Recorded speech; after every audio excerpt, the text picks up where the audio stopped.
Magandang araw sa inyo, Kuya Dax. Ako nga pala si Mia, 29 years old na sa kasalukuyan. May asawa at 2 anak na.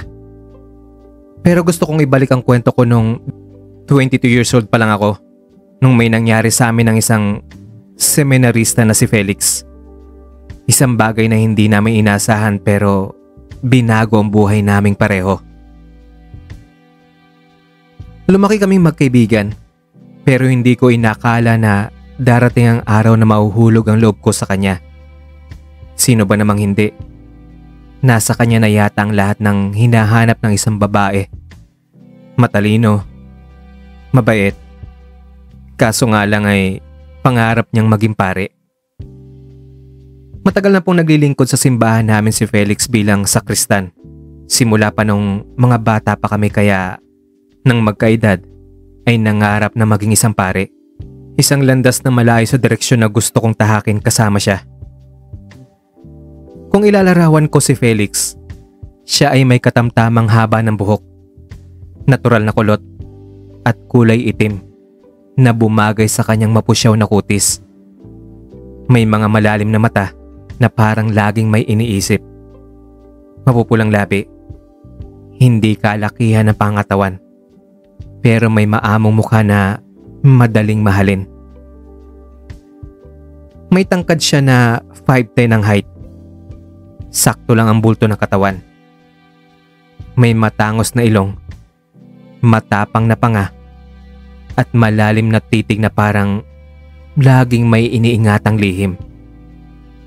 Bihira mo siya makikitang ngumiti, pero kapag nakita mo yon, ay may hatid itong init at kapanatagan. Oo, Kuya Dax, kahit alam ko na pangarap niya ay maging pare, lihim ko siyang hinahangaan.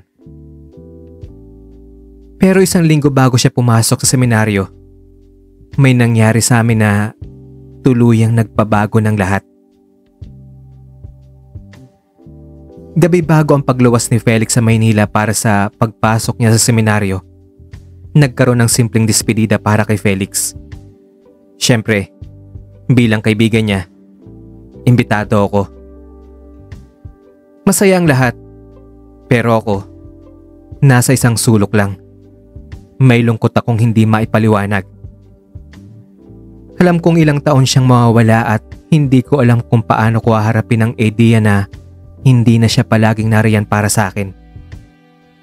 Sa hindi maipaliwanag na damdamin, mas pinili kong uminom para mawala ang kaba at lungkot na nararamdaman ko.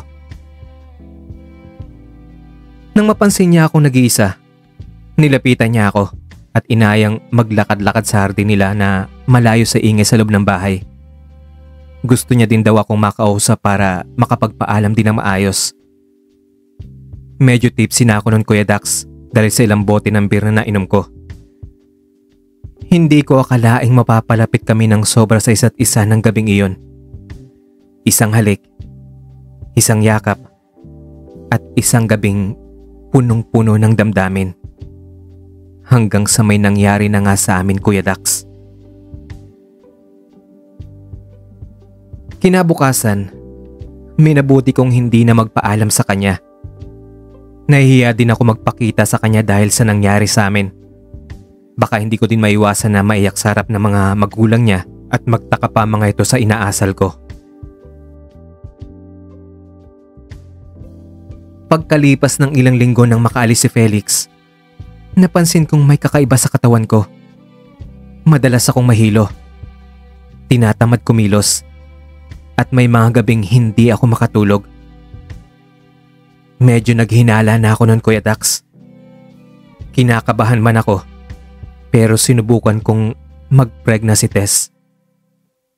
Halos hindi ko mahawakan ng maayos ang resulta dahil sa panginginig ng kamay ko. 2 linya ang lumabas doon. Nangangahulugan na buntis ako. Hindi ko alam kung paano ko ito ipapaliwanag sa pamilya ko, lalo na kung sino ang ama ng dinadala ko.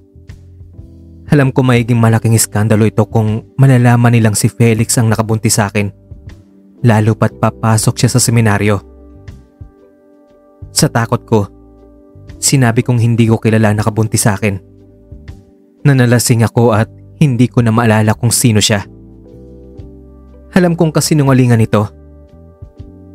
Pero mas pinili kong isekreto ang lahat para protektahan lang si Felix. Ayaw kong masira ang pangarap niya ng dahil lang sa akin. Ang pangarap niyang matagal na niyang inaasam. Siyempre Kuya Dax, ano ba naman ang aasahan ko? Alangan namang matuwa ang pamilya ko. Galit na galit sila sa akin. Hindi nila matanggap na nabuntis ako ng walang asawa. Lalo na't hindi ko man lang masabi kung sino ang ama ng dinadala ko. Nakarinig ako ng maraming masasakit na salita sa nanay ko. Sinabi niyang isa akong kahihiyan sa pamilya. Hindi naman ako kinibuo o kinausap ni Papa dahil sa sama ng loob. Tanging mabibigat na tingin lang ang ipinupukol niya sa akin sa tuwing magkakasalubong kami sa bahay. Maging ang mga kapatid ko ay halos hindi ako matingnan ng diretsyo. Parang wala akong kakampi. Parang mag-isa kong pinapasa ng bigat ng mundo. Ang mga unang buwan ng pagbubuntis ko ay naging napakahirap. Bukod sa emosyonal na sakit, physical ding nahirapan ako. Madalas ako nagkaka-morning sickness, pero walang nag-aalaga sa akin. Noong minsan ngang nahilo ako at bumagsak sa sahig ng bahay, imbis na lapitan ako at tulungan ni nanay, tinitigan niya lang ako na parang gusto niyang sabihin at iparamdam na kasalanan ko kung bakit ako naghihirap. Gusto kong umiyak. Gusto kong magsabi ng totoo. Pero alam kong hindi nila maiintindihan. Kaya tahimik kong tiniis ang lahat. Lumipas ang mga buwan at natapos ang unang taon ni Felix sa seminaryo. Umuwi siya para sa isang maikling bakasyon. Hindi ko inaasahang magkikita kami sa plaza. Nang makita niya ako, parang bumalik ang lahat ng alaala. Nang lumapit siya sa akin, napansin niya kaagad ang malaki kong tiyan. Halos hindi siya makapaniwala sa nakikita niya. Mia? Akin ba yan? Tanong niya habang nakatingin sa tiyan kong malaki na. Namutla ako at hindi ko alam kung paano ako sasagot. Ang dami kong gustong sabihin pero natatakot akong aminin ang totoo. Sa halip ay umiwas ako ng tingin sa kanya. Hindi. Hindi ko alam kung sinong ama. Sagot ko ng mahina sa kanya. Pero hindi siya bumitaw. Hinawakan niya ang kamay ko. Pilit akong pinapaharap sa kanya. Mia, sandali nga lang. Alam ko may tinatago ka sa akin. Sabihin mo ang totoo. Sabihin mong sa akin yan. Napuno ng emosyon ang puso ko. Gusto kong itanggi pa. Pero sa titig niyang puno ng pag-aalala, hindi ko na kinaya pang itago ang lahat. Dahan-dahan akong tumango bilang pagsang-ayon sa tanong niya. Oo. Oo, Felix. Sa'yo itong dinadala ko. Sa halip na magalit o madismaya, ngumiti siya at hinigpitan ang hawak niya sa kamay ko. Ano ka ba naman, Mia? Bakit hindi mo sinabi sa akin? Hindi kita pababayaan. Hindi kita iiwan sa ganitong sitwasyon. Ganito, pananagutan kita, Mia. Magpapakaama ako sa anak natin. Hindi ko inasahan ang reaksyon niya. Akala ko'y magagalit siya. Matatakot o iiwas. Pero sa halip, sinabi niyang handa siyang iwan ng seminaryo para sa akin. Para sa magiging anak namin. Hindi naging madali ang mga sumunod na buwan. Kinailangan niyang ipaliwanag sa pamilya niya ang desisyon niyang hindi na magpapatuloy sa pagiging pare. Sabi pa niya, may intindihan at mapapatawad naman siya ng Diyos. Marami pa namang paraan para paglingkuran siya. Hindi ito tinanggap kagad ng lahat. Maraming nagalit. Maraming nanghinayang. Pero hindi siya natinag. Nagpakasal kami at itinaguyod ang pamilya namin sa kabila ng lahat ng pagsubok. Sa ngayon Kuya Dax, 7 taon na kami nagsasama ni Felix. Malaki na ang panganay naming lalaki at may bunso na rin kaming babae. Hindi man siya naging pare, patuloy pa rin siya naglilingkod sa aming simbahan bilang isang pastor.